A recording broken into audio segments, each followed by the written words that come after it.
Hello everyone and welcome to this video. In this video, I'll show you how you can blur faces or objects in Canva.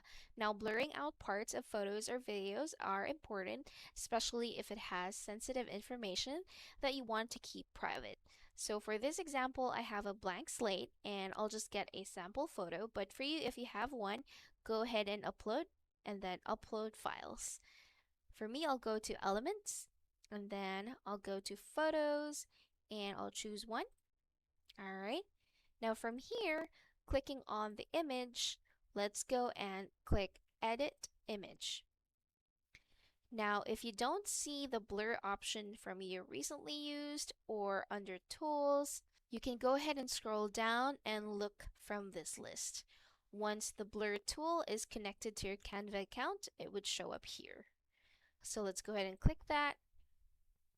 Now you have an option to blur the whole photo and not just a part of it, and you can use auto for that. So once you click on that, it will blur the whole photo, and you can use this part to intensify the blur. That's not what I need, so I'll go ahead and click cancel. Let me go into blur again. What I need is just part of it to be blurred, so I'll click blur. And then you have three options wherein you can change the intensity, the spread of the blur, and the brush size. And it shows a preview on the size of the brush.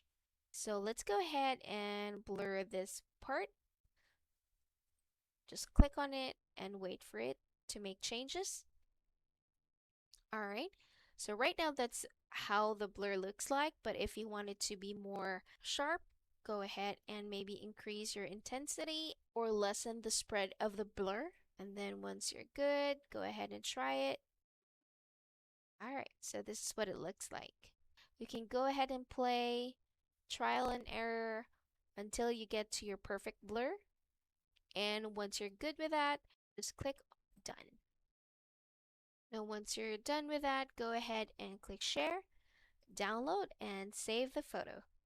And that's it. That's how easy you can blur faces or objects in Canva. If this video was helpful, please like and subscribe to our channel.